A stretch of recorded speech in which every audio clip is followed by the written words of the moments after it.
Judeus, gregos e Igreja de Deus.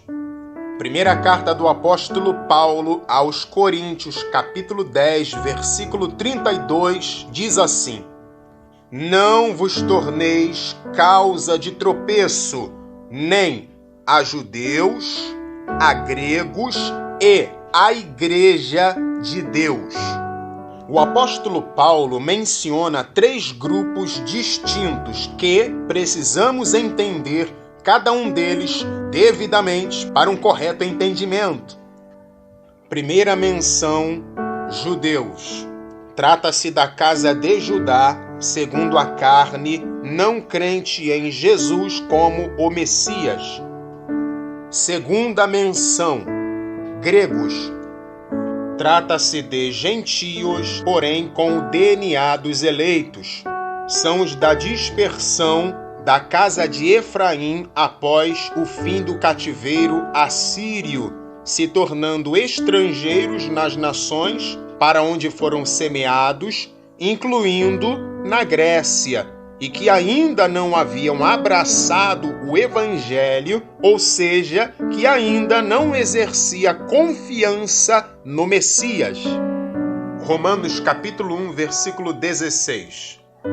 Porque não me envergonho do Evangelho, pois é o poder de Deus para a salvação de todo aquele que crê, primeiro do judeu, isto é, da casa de Judá, e também do grego, que tem conexão com a casa de Efraim. João capítulo 7, versículo 35. Disseram, pois, os judeus, os da casa de Judá, uns aos outros: Para onde irá ele que não o acharemos? Irá porventura a diáspora entre os gregos e ensinará os gregos? João capítulo 12, versículos 20 ao 24. Ora, havia alguns gregos entre os que tinham subido a adorar no dia da festa. Estes, pois, dirigiram-se a Filipe, que era de Betsaida da Galileia, e rogaram-lhe, dizendo: Senhor, queríamos ver a Jesus. Filipe foi dizê-lo a André, e então André e Filipe o disseram a Jesus. E Jesus lhes respondeu, dizendo: É chegada a hora em que o Filho do Homem há de ser glorificado. Na verdade, vos digo que, se o grão de trigo caindo na terra não morrer, fica ele só, mas, se morrer, dá muito fruto. Ou seja, antes que a colheita da casa de Efraim ocorresse, primeiro o Senhor Jesus tinha que morrer. Primeiro, o pacto na cruz tinha que ser feito para então a restauração dos integrantes da casa de Efraim se iniciar.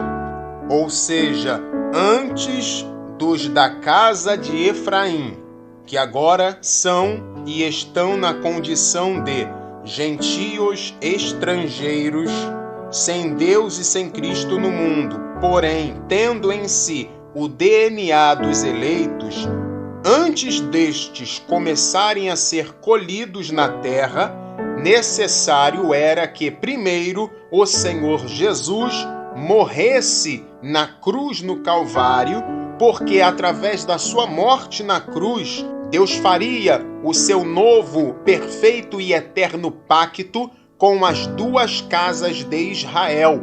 E aí sim, os da casa de Efraim, os gentios com DNA de Abraão, Isaque e Jacó, dos eleitos, passariam a ser buscados para serem restaurados novamente.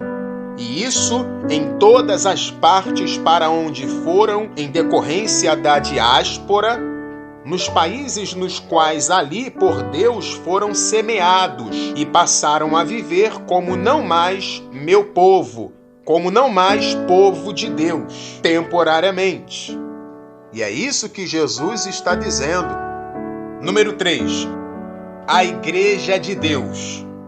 A Igreja de Deus é composta por integrantes das 2 casas de Israel, crentes em Deus e em Cristo, que compõem o próprio Israel de Deus, com inclusões de gentios, puramente gentios, sem o DNA dos eleitos, mas que, diante do anúncio do Evangelho direcionado aos gentios que têm em si o alvo, que é o DNA, estes, por sua vez, apesar de não terem o DNA dos eleitos em si, creem na mensagem do Evangelho e no Cristo do Evangelho, como fazem muitos dos que têm o DNA dos eleitos em si. Não todos, porque nem todos que têm o DNA dos eleitos em si recebem o Evangelho e creem naquele de quem o Evangelho fala. Lucas capítulo 2, versículos 28 ao 32. Simeão o tomou em seus braços e louvou a Deus, exclamando: Ó soberano, como prometeste, podes agora despedir em paz o teu servo, porquanto os meus olhos já contemplaram a tua salvação, a qual preparaste à vista de todos os povos, luz para a revelação aos gentios e para a glória do teu povo de Israel. Quando Simeão diz luz para a revelação aos gentios, Simeão tem em mente a casa de Efraim, que agora não é mais meu povo, não é mais chamada pelo nome de Israel, que agora está na condição de gentios, de dispersos, residindo em muitos países para onde foram semeados, sem Deus, sem Cristo no mundo, sem esperança, separados da comunidade de Israel, isto é, o único reino que havia restado. E Simeão se refere à casa de Judá como o teu povo de Israel, porque Deus manteve a casa de Judá como sendo ainda povo dele. Porém, quanto à casa de Efraim, de acordo com Oséias capítulo 1, Deus temporariamente a deixou, e esta perdeu tudo, menos o DNA dos eleitos que carrega em si. Após Efraim perder tudo, ele deixa de ser chamado pelo nome Israel, ele perde a identidade.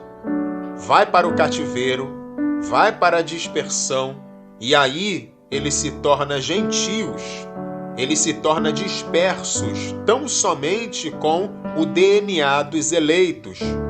Mas não seria o fim definitivo destes, que agora são gentios, apenas com DNA dos eleitos, pois Deus mesmo deixou a promessa de restauração. Oséias capítulo 1, versículo 9 e 10. E Deus disse: Põe-lhe o nome de Lo-Ami, porque vós não sois meu povo, nem eu serei vosso Deus.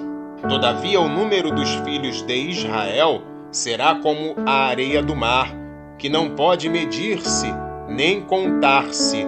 E acontecerá que, no lugar onde se lhes dizia, vós não sois meu povo, se lhes dirá, vós sois filhos do Deus vivo. Deus não está dizendo que os gentios, sem DNA dos eleitos, substituiriam aqueles que têm o DNA dos eleitos e que fazem parte da casa de Efraim.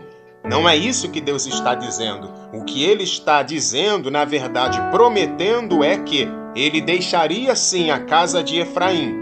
Essa, por sua vez, vai se multiplicar, e a seu tempo, este povo, que deixou de ser povo, que perdeu tudo, exceto uma coisa, o DNA dos eleitos em si, estes seriam a seu tempo resgatados, restaurados, semeados, colhidos. E isso se daria sim depois da morte do Senhor Jesus, depois que o novo pacto perfeito e eterno fosse estabelecido por Deus com as duas casas na cruz do Calvário com o sangue de Jesus. Bem como também mediante o levar das boas novas, o Evangelho, anunciando que o Messias judeu prometido veio ao mundo, morreu, ressuscitou, subiu ao céu e breve virá no tempo determinado, depois que tudo se cumprir, para então implantar o reino de Deus sobre toda a terra. Por isso que o apóstolo Paulo utilizou-se muito do que consta no livro do profeta Oséias em sua evangelização mundo afora. Paulo buscava os que tinham o DNA dos eleitos, mas que não eram povo, que não tinham Deus, nem Cristo, que estavam separados da comunidade de Israel, ou seja, da única casa que Deus se compadeceu e fez com que continuasse a ser chamada pelo nome Israel. Carta do apóstolo Paulo aos Efésios, capítulo 2, versos 11 ao 22, diz assim: Portanto, lembrai-vos de que vós, os dispersos, os da diáspora, para onde foram semeados após o fim do cativeiro assírio, países nos quais foram semeados, inclusive em Éfeso, regiões estas para as quais o apóstolo Paulo levou o evangelho e foi permitido pelo Espírito Santo de Deus levar o evangelho. Em contrapartida, foi impedido de ir para outros lugares anunciar o evangelho. Vós, noutro tempo, éreis gentios na carne, e chamados incircuncisão pelos que na carne se chamam circuncisão, feita pela mão dos homens. Ele está falando das duas casas. Os da circuncisão são os da casa de Judá, e os da não circuncisão, os da casa de Efraim disperso, que agora estão na condição de gentios estrangeiros, tendo tão somente o DNA dos eleitos em si.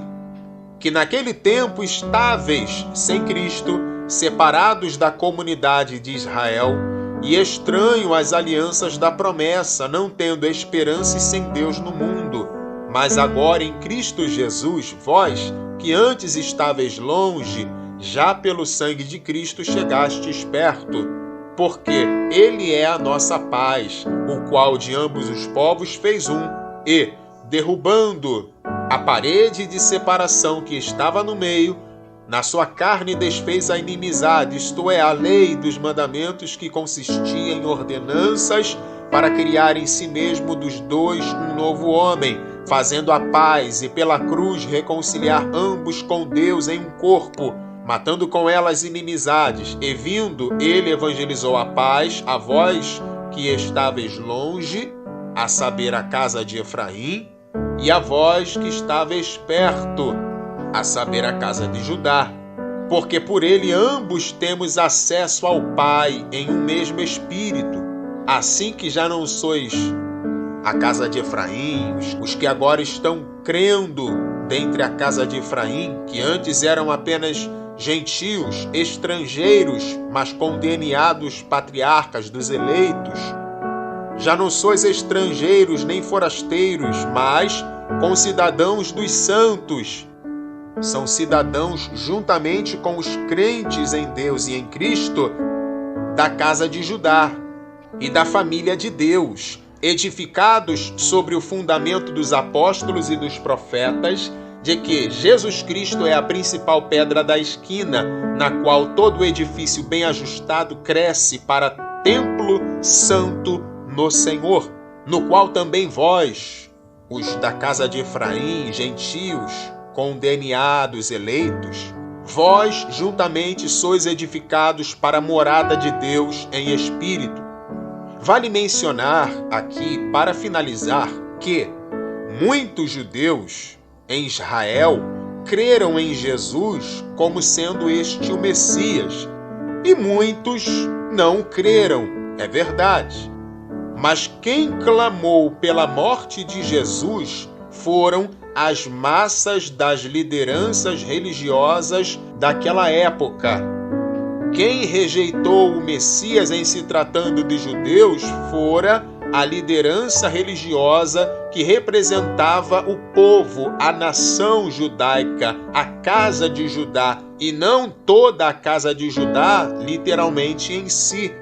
E outra coisa é que não é impossível um gentio puro, sem DNA dos eleitos, abraçar o evangelho levado, tendo como alvo os gentios estrangeiros que têm o DNA dos eleitos em si. É possível um gentio puramente gentio abraçar o evangelho, crer no evangelho e participar das migalhas que caem da mesa do seu Senhor, do pão que pertence aos filhos.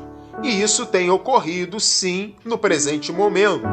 De modo que Deus, o Criador, ele sabe aqueles que verdadeiramente têm o DNA dos eleitos em si e os que não têm o DNA dos eleitos em si, mas que compõem o mesmo corpo, o mesmo povo, a família de Deus, o povo de Deus. E neste corpo não há distinção entre casa de Judá, casa de Efraim, judeu, efraimita, gentio, se tem o DNA, se não tem o DNA, todos se tornam um, tendo uma única cabeça sobre si, a saber, Cristo.